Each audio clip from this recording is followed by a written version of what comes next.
Welcome everyone. Thank you very much for coming. I'm Jo Cadman, I'm the principal at college and this is my colleague Aid. Hello.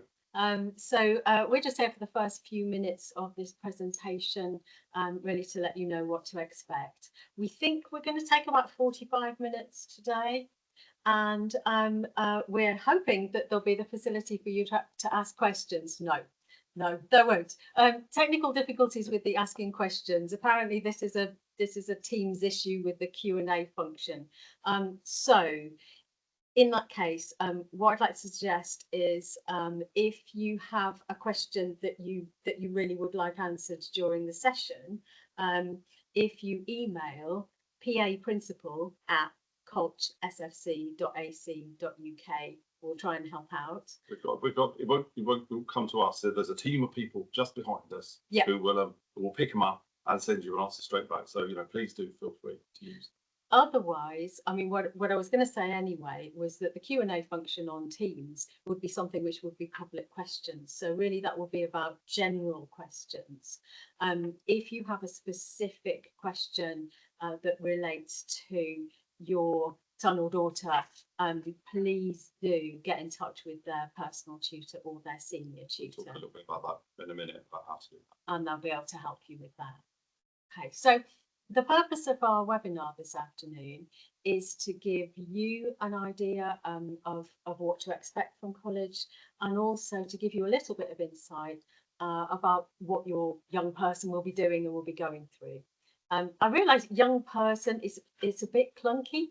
We don't really like to say your child because they're not children. And I guess this is a lot of what we're talking about this afternoon, is that what we're doing here is really helping them through that transition from school, where they're pretty much treated as children, into the adult world, going on to university or employment.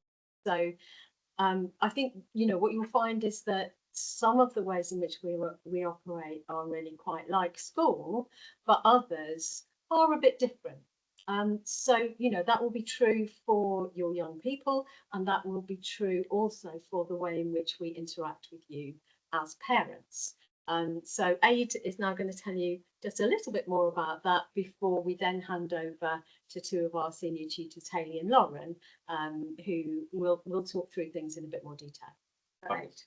Yeah, some bits of our work with you, I think, will be very similar to a very kind of traditional school setup. And so, for example, we have reports, we have parents' evenings. There's a kind of annual schedule of all those kind of events that would keep you in touch with how your son or daughter do. If you go to our website, there's across the top there's a section that just says parents, and everything I'm talking about just now is in there. So please do go and have a look at some point.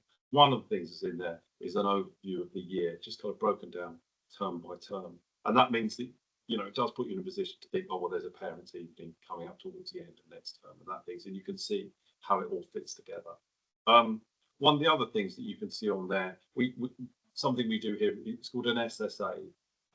It's a kind of standardized subject assessment. It's a big test in most cases, and we do those periodically across the 2 years. And you can see those grades, and you can see them online, and it gives you that sense of how things are going and something if you want to talk stuff about those and so on. And that can be accessed through a system called CEDAR. CEDAR is one of the things I think is well worth getting on top of. And we'll send you reports using CEDAR, but also you can do things like look at attendance, and so you can see, what happened in lessons yesterday. You can see those attendance marks, and you can add in details if, for example, you're aware that there's some illness or something else we need to think about. We would ask you wherever you can, if students are away, to put some detail on CEDAR, and that really helps us just all get a sense of what's going on. So please do, there's your homework. Please do go away and have a look at CEDAR, set up an account if you haven't done so already. A lot of people will say to us, well, that's great, I can see the grades, I've seen the registers, I've seen the reports, my son's 17, I'm very pleased with how it's going, and that's as far as they'll, that's what they'll need from us. Other people will need more. There's more specific things that they want to talk about or think about. But that really, it's about tutors and senior tutors. The personal tutor is someone sees them every day, and so knows exactly what's going on with everyone in that tutor group. People like me, senior tutors, that's something a bit more like a head of year.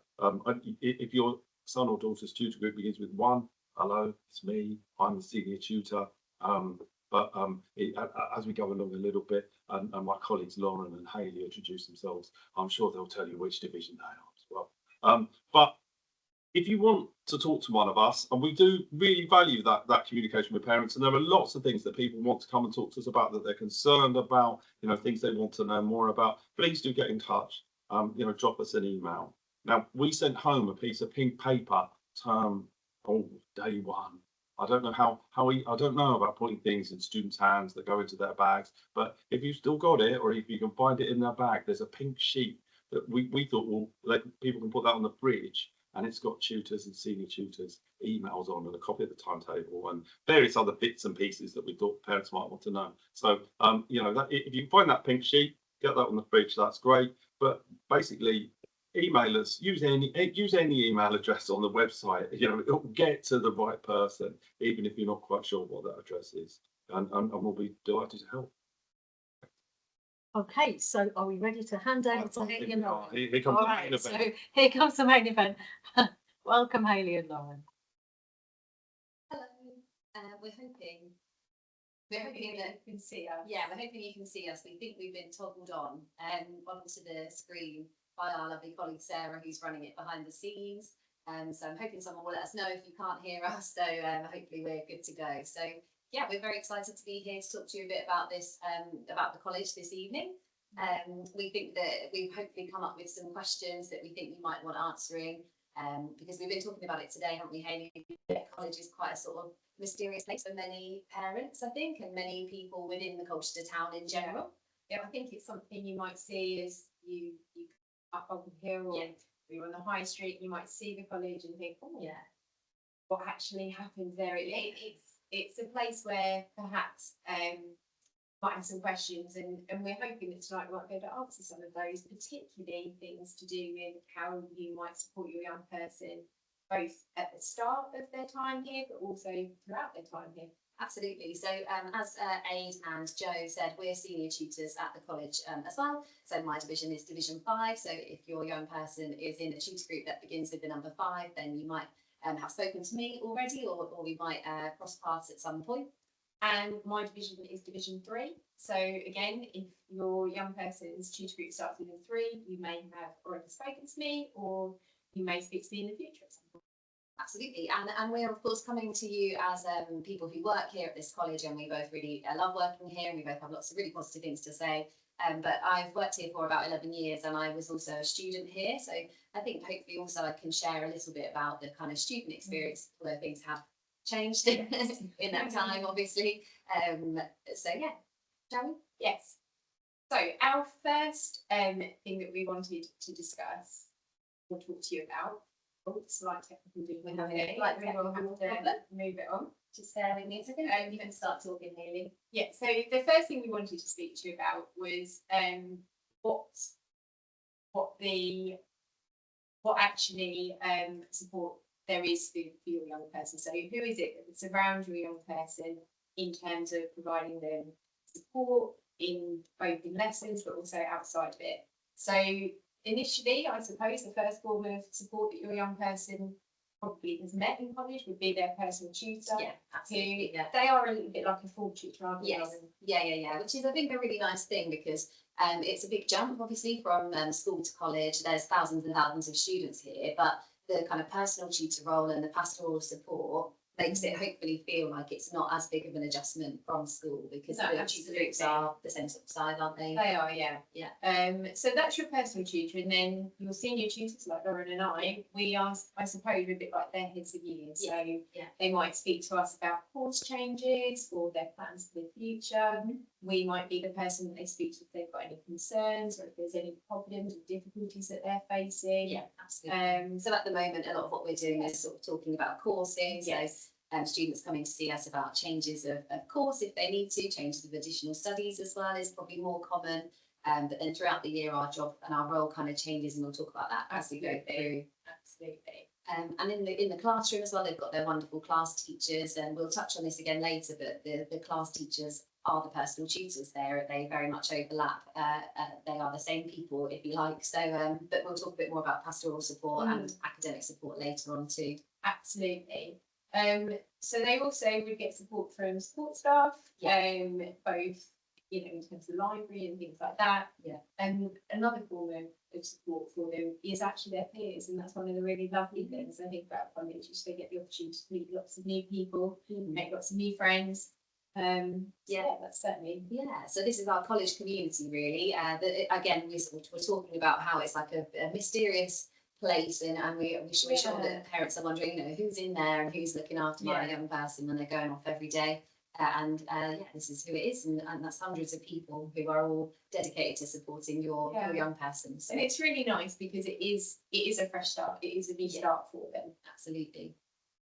And we kind of wanted to talk to you a little bit about this kind of big jump and what we think really as senior tutors through our conversations with the students in our division is the thing that's the biggest difference in many ways from school. And this is both like an opportunity and something to bear in mind in a kind of hard-working way as well. So I don't know, Hayley, if you want to say a bit more about that. So I think a lot of conversations I've been having, and I think you probably agree, and they tend to sort of start to increase from this point on, is with students who sort of say, look, I'm actually finding this quite different from school, quite a big jump, and I'm not really sure whether I'm managing it particularly badly, but I feel like I don't really know what I'm doing. Everyone else seems to have made this transition with no problems whatsoever. Everyone else is doing really, really well. They're finding it really easy. And I think there is this perception, particularly from students, when they are feeling a little bit, you know, oh, this is all new, this is all a bit different. Everyone else is managing it differently, and I think they're the only ones that are struggling a little bit and finding it a bit uncomfortable and challenging. And I think our key message here is that everybody can be successful here, but it isn't necessarily a case that you can see how everybody is being successful. But the biggest things I think that we wanted to share is that actually getting into good habits and talking to each other, hard work, they can be successful here. And they are not the only ones though, if at points they're sort of a little bit unsure on how they're getting on and how they're feeling. And I mean, you were saying earlier about this concept of failure, you know, taking on new subjects. Yeah, most of our students here, they're taking on brand new subjects that they haven't done before, and that's a huge part of the appeal, and that's one of the things that makes the college so brilliant. That I teach sociology, for example. Most of my students have never done sociology before, and so we're talking a lot in class at the moment about that it will feel really difficult at the beginning because it's like learning a new language, and you teach some philosophy, Hayley, as well, and similar thing. Yeah, so, you know, just, I guess we're encouraging them to appreciate that it might be a little bit uncomfortable at points, but you know, so long as they are putting the work in, they will succeed. Absolutely. So with that in mind, what would a kind of day-to-day college life look like for your young person? Another thing to hopefully kind of remove any of that mystery. Aid mentioned earlier about the pink sheet. So you should hopefully have one of those pink sheets at home, and there's a space on it to write your young person's timetable, so you can have that kind of to hand should you want to. This is an example of what a kind of classic college timetable might look like. I don't know if Hayley, you want to sort of talk through anything about the blocks and how it works? Yeah, so as you can see, there are 4 blocks or 4 lessons per day. We have 5 blocks, and the students will have lessons in 3 of those 5 blocks on the whole. There might be some exceptions, but generally that is how their timetable will look. You probably therefore are noticing that there's actually quite a lot of free time on that timetable. I think that's a bit of a surprise sometimes, just how much free time there is. And one thing that I think a lot of the students coming in sometimes struggle with is this idea of, well, actually, what am I supposed to do with that? And you know, we're a town centre site. There is a huge pull to go into town and to go shopping and whatever else. Absolutely. But actually, this sort of links back to what we were saying earlier about encouraging your young person to get into some good habits from day one. Yeah. So, you know, the recommended advice is that they do the same amount of work outside of lessons per subject as they are in that subject. Yeah, so that's about 5 hours in lessons and then 5 hours outside of lessons, independent study. So I think it's just important we kind of share that message with everyone. We're sharing it with students and with parents, but it's quite a lot of independent work doing A levels. But we hopefully give students lots of support with that and lots of guidance in terms of what to use that time for. I know I've certainly had some conversations with students actually more in their second year about using those free periods and sort of thinking of it as you kind of need to choose, don't you? Do you see the college day? I know you were saying about this actually earlier today as like a working day. So you think to yourself, that's not a lay-in on the Monday morning. Actually, that is I'm going to still come in at 9 a.m. and I'm going to do a little bit of independent study somewhere. Or do you sort of think, oh, I'm happy to use some of my free periods for my social time, but then I need to sacrifice the evenings to do some independent study. So getting that kind of balanced is important. Absolutely. I mean, what we would ask from you is that you encourage them to think about how they are going to manage their time and also where they're going to be able to work, because they will need somewhere quiet in order to be able to do their work, and it might be that at home they don't necessarily have that space, and if that is the case, there is many places where they can go to do that in college. Yeah, we're just in the pavilion at the moment, which is this lovely kind of heavily windowed building where it looks out into the grass, and it's a silent study area, which is a great place for students to come and study. And if they're not sure of what they should be doing, we put these logos on the screen which represent the emails and also Teams, because lots of teachers put kind of all of their resources onto Teams, or some are using Moodle. There is a bit of varied practice in that. Departments do different things, but there'll be some sort of online platform where your young person can access their resources. You use Teams, I think, don't you? I do use Teams quite a lot. The way that I tend to make it work for my classes is I'll put resources on Teams. And then any notices that I need them to see, any updates, any group activities that I'm running, maybe at lunchtime or something like that, I tend to send out an email. So they do need to check their emails at least once a day, ideally twice. Absolutely.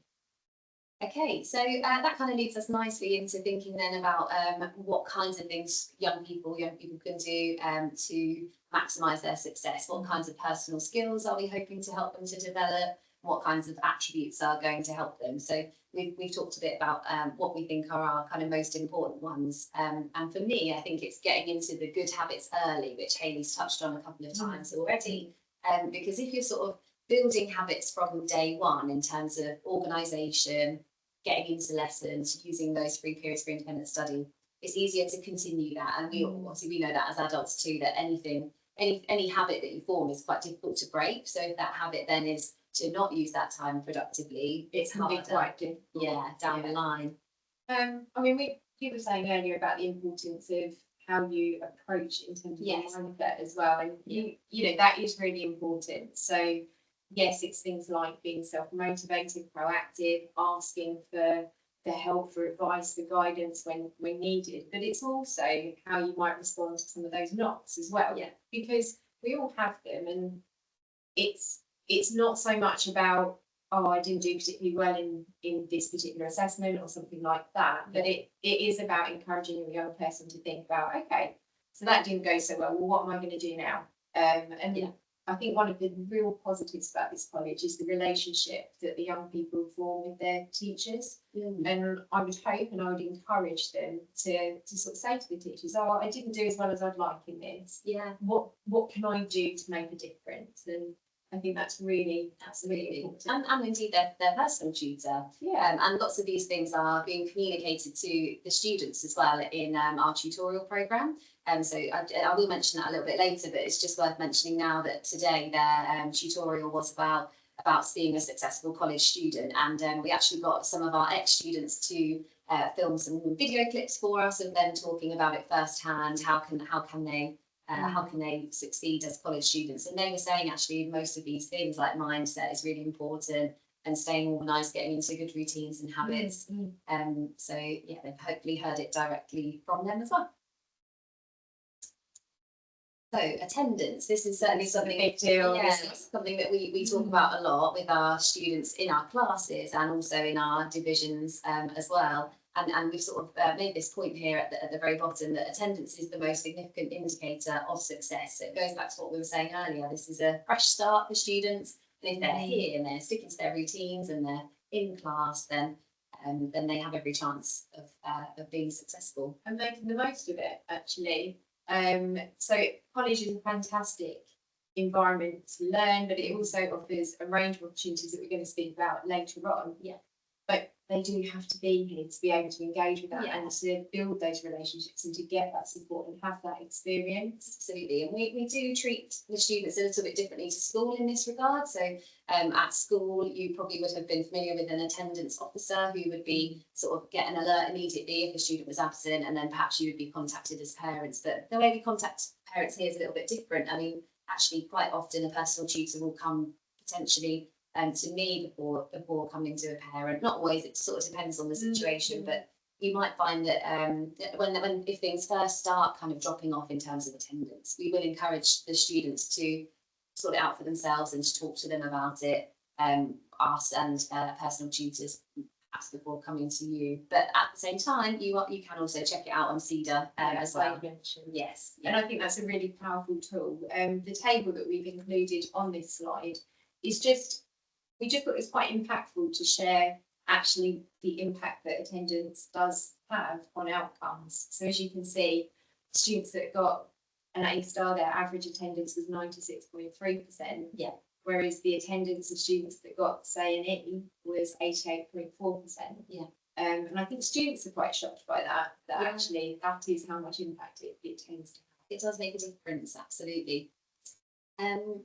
So that kind of leads us also into thinking about what our expectations are of students at college. And I think the other message about all of this, attendance and expectations as well, is that anything you can do to support us with this is brilliant. The first part of that is you knowing about it, which is why we're doing this evening. So we don't really have rules as such at college in the same way as they may have had at school, like a list of very specific rules that they must follow.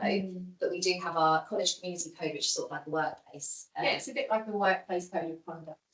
And I think it's quite useful, and certainly when I'm speaking to students, I talk about it in those sort of terms. Yes. But we're not giving you rules as such, but what we are doing is we're saying this is the expectations we have of everybody, regardless of who you are. And I think a biggie, the first one is really important actually. It's about students engaging with their learning and taking responsibility for it. And I think that is a skill that certainly developing it now and working on that throughout their time in college really does benefit them. Yeah. So it's encouraging them to engage in lessons, to ask for help, to basically build those interpersonal skills and relationships with people in the class, but also with teachers. And it really is important. And to remember, it's not a passive sort of lecture style. No, is it? It does require them to be involved. Yeah, to actively engage and be involved. And this idea of responsibility, I think, is important. It's their learning and their responsibility to make sure that they're engaging. But also they need support with that. We're here to help.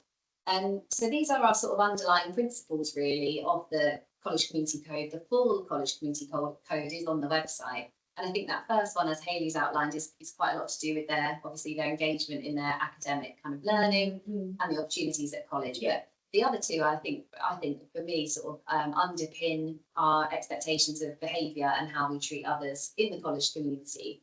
And this is the College Community Code. It's not the student code of conduct. It's we all do it. We all have to stick. Absolutely, and that includes not only teachers but the whole community, and including the general office staff and including Charlie and Mark on the gate, who have the job of telling everyone to put their lanyards on as they come in into college. And it's trying to make it a positive experience for everybody. So obviously Charlie and Mark do have the job of lanyards, can you put them on? But also it's about the young person thinking about how they respond to that. They do have to challenge them sometimes, because of course actually a lot of the time they've just forgotten to put it on, but it's a super important thing that we have here for security, and it's being part of the community, and it's being part of that community as well. And then this last one is important to touch on as well, that we have this expectation that all behaviour, both in person and online, is not going to be detrimental to other members of the community, and that means the college community and beyond, doesn't it? And it means their behaviour both in college and out of college. And we don't have detentions, and we don't have those kinds of things they have in school. We have a serious disciplinary procedure, and we do unfortunately have to use that at times as senior tutors, don't we? Yeah, and that is available on the website. Absolutely. Yeah, You can have a look at that yeah. if you wish. On a more positive note, Yes, I think. moving on to the positivity. Yeah. So college, it is a place of opportunity, and I know that possibly might seem a bit cliche, but there is just so many different things that students can get involved in. They have to sign up for an additional study, which could be sport, it could be a qualification like core maths, it could be learning Mandarin, but they also can choose to do a range of other things. I mean, what sort of things do students in your division end up opting for? What was I talking about earlier? I've got quite a lot of sports people in my division, as you said. People doing sign language has been quite popular. Sign language has been really popular. popular. Sign language has been what a brilliant skill for them to learn for the future, to be part of that community. And actually, a couple of my students last year were able to talk in their university applications about the Young Reporter Awards that you can see in the corner there. And that's often done by our students in the college magazine, who it seems like quite a rigorous experience. They have to write quite a lot of articles to deadlines, so really fantastic employability skills there as well. And I think the students that get involved with things like the college council or join the environmental committee, Yes, actually they get a huge amount from that by representing their peers and actually researching areas that are important to them and trying to bring about change perhaps to certain things. absolutely. So I think the key message here is really, please do encourage your young person to engage, not just in what's happening in the classroom, but actually in some of the opportunities that are available to them outside of the classroom. We were talking earlier about how when you're young and at college and then also at university later on, you have all of these brilliant opportunities and they're often sort of for free. Excuse me, just 1 second. But whilst they might be free, I think if you've got into the habit of perhaps not engaging with sort of the extracurricular whilst you're in college, perhaps you might be less likely to do it later on at university. Exactly. I think having that here. Yeah. These things aren't as readily available later either, are they, in life? So I think as much as we can encourage them to do it now, it's brilliant. And it equips them with those kind of communication and social skills. There is also a group as well that I just wanted to highlight, which is a group that I run on a Thursday lunchtime. And it's called the Friend Club at the moment, and it's had a few different names, but it's because it's run by students, and they sort of choose different names for it as it evolves. But it's for students who are not quite sure where they fit in, I guess, and are finding it a bit tricky. Lots of students are perhaps the only one from their school, or perhaps want to leave their school friends behind. So, you know, if you've got a young person at home who's a bit worried about that, please do send them my way. It's a nice place for them to meet people. Yeah, absolutely. They play Uno most of the time. So you're probably wondering, well, how do we know what's going on? Well, we have a fantastic bulletin that gets sent around to students every single day. Now, I appreciate that is probably quite small on the screen for you. We wanted to fit in as much as we could. But this is a flavour of what sort of things are offered. This was from today, in fact. And it just gives the students the information of what societies or clubs or groups are running, perhaps in addition to additional studies, and where they might be. And hopefully there's something for everybody. So please do encourage them to have a look, to pay attention to what's in the bulletin. Tutors do normally share that with them on a daily basis, but it does no harm to sort of say, oh, have you looked in the bulletin at what's going on? Yeah, there's sometimes important notices as well, like room changes. So it's important for them to keep an eye on that. So that's in their emails every day. Just notice my own Your friend notice. My friend, yes, I did look at that. So we wanted to talk to you a little bit about how we support your young person in terms of their academic progress. And I think the main message probably we want to get across here is that most of that support is in the classroom, isn't it? And everybody who is a teacher here, whether they're senior tutors, assistant principals, the principal, they're all classroom teachers too. And probably, you know, first and foremost in many cases, are very experienced and want to support their students with whatever kinds of needs they have. Absolutely.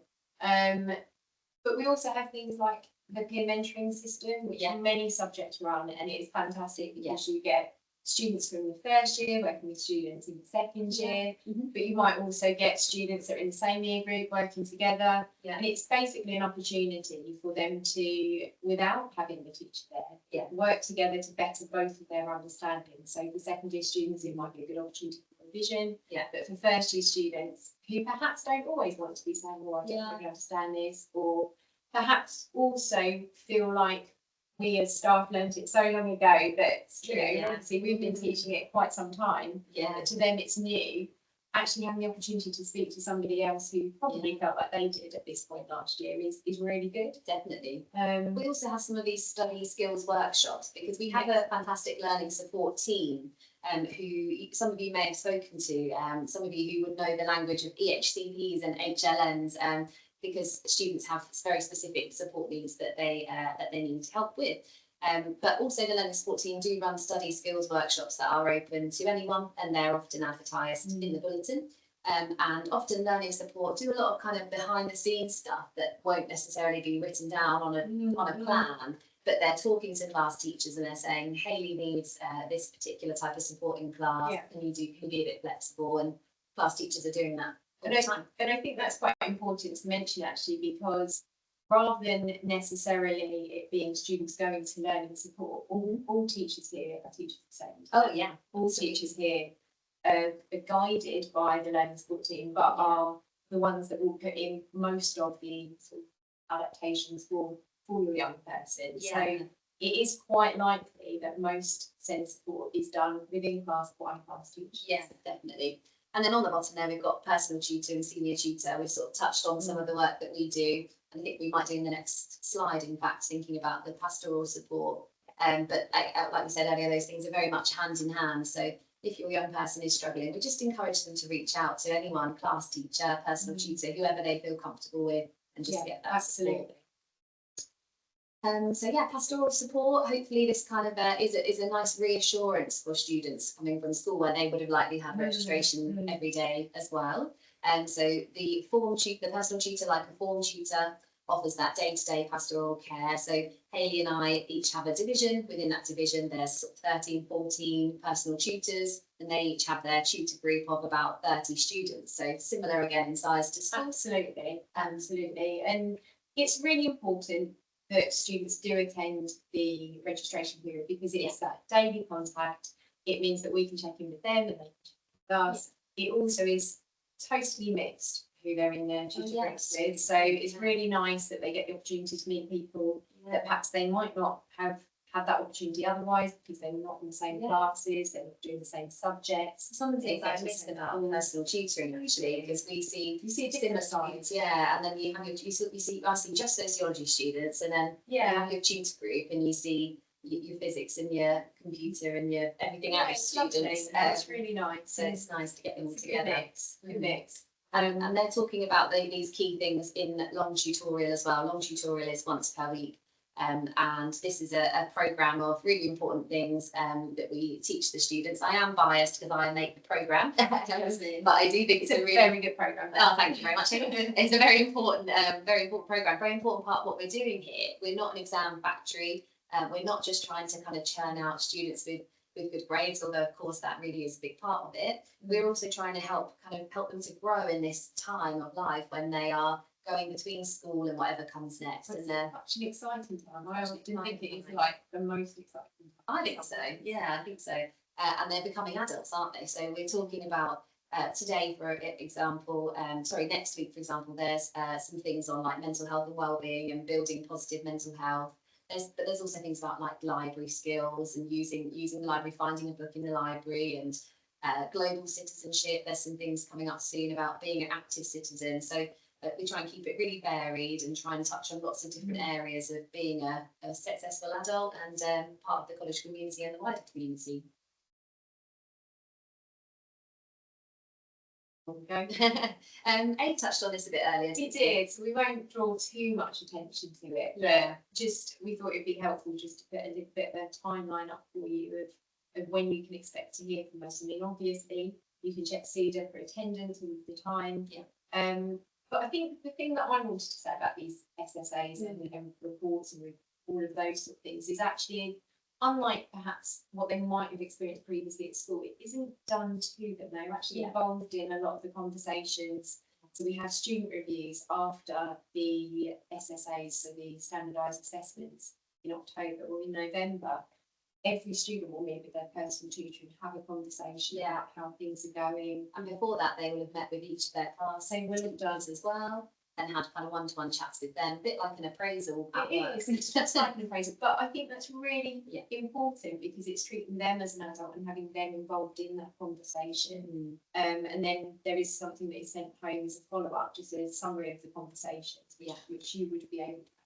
Yeah, and it's really useful as senior tutors, isn't it, that this is all on Cedar, all in one place, and we can get that really holistic view of not only what teachers are thinking about students, but what students are thinking about how they're doing. Yeah, so when we're talking to them, we can get that kind of very student-centred approach, I think so.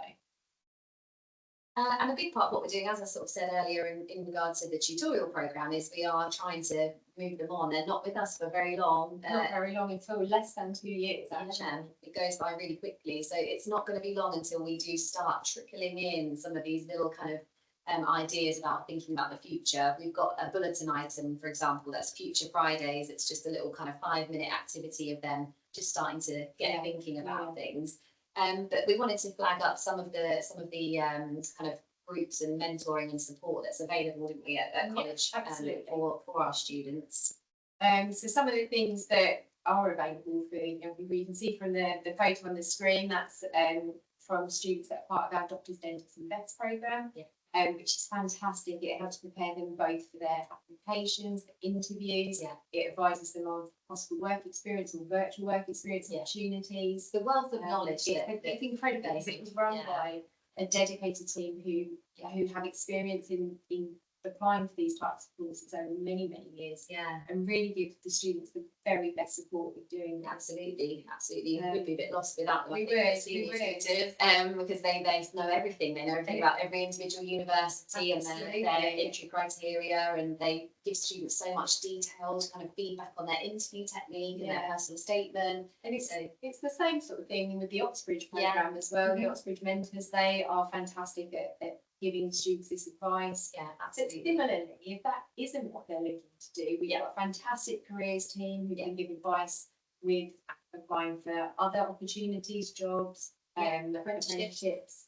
But that really is also underpinned by fantastic progression events that run annually in the summer. Yeah, I would like to mention about the progression days actually, because they're really fantastic. And every year when we do them, I have this absolute buzz after because it's so interesting. It's so good. Yeah, departments invite in people from perhaps universities and employers. Often it's ex-students. Like in sociology, we invited in a young person who left us a couple of years ago, and she's done a degree apprenticeship in the Met Police. Oh wow! And so she came in and talked to students about that as a pathway into being in the Met Police. We've had midwives, social workers. Like, what do you have in philosophy and RS? So we've had people from different universities come in to talk about it. We've done taster lectures. We've had a couple of students come in and talk about their current courses, what they're actually studying at this moment in time.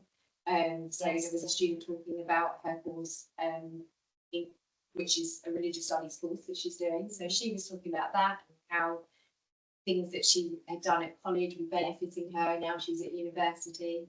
Quite a lot of my friends actually. I've got a friend who works for Google, and she comes in and tells them about how sociology helped them in a career in tech. So this is it. The reach is really broad. So that's just a fantastic day. So again, we keep kind of coming back to how can you help. Just being aware of these things and letting your young person know about these things and encouraging them to utilise all this brilliant support that's available. Absolutely, is the best thing really. So to sum it all up, that's kind of what we're thinking about in terms of how you can help, isn't it? We've kind of touched on a lot of these things throughout the presentation this evening. Do you want to mention anything about? I think one of the things that, as a parent myself, I would want to know, well, what practically could I do to help my young person? There are some practical things that at home you can have a think about. It's about, have they got access to a laptop or a computer of some sort? And if they haven't, we have computers obviously at college, but there might Get be in something touch, more we we can can help. do. So do get in touch. Yeah. Similarly, have they got somewhere where they can sit down and focus and quietly on their work? Yeah. If not, maybe having a conversation with them about, okay, well, what options could we explore here? Yeah. You know, is there somewhere else you could go, perhaps a library locally, Yeah. or using the space of the college? Yeah. Because we've talked a lot tonight about all the things students can be doing, but I suppose it's worth recognising that we know that these are not things that come naturally to all students, No. or things that are easy to do in a practical sense too. So I guess just to say that we're here to support, and if you're worried about any of this stuff, you know, Division 5 And 3. Division 3, all of the other divisions as well. Please do give us a shout and let us know, and we can usually help. I think is the key message. Yeah, absolutely. I think that's us, isn't it? That is. Thank you. Thanks so much, Hayley and Lauren. Yeah, just to round off then, we'll only keep you for a couple more minutes. We have, I think, managed just about to stick to time.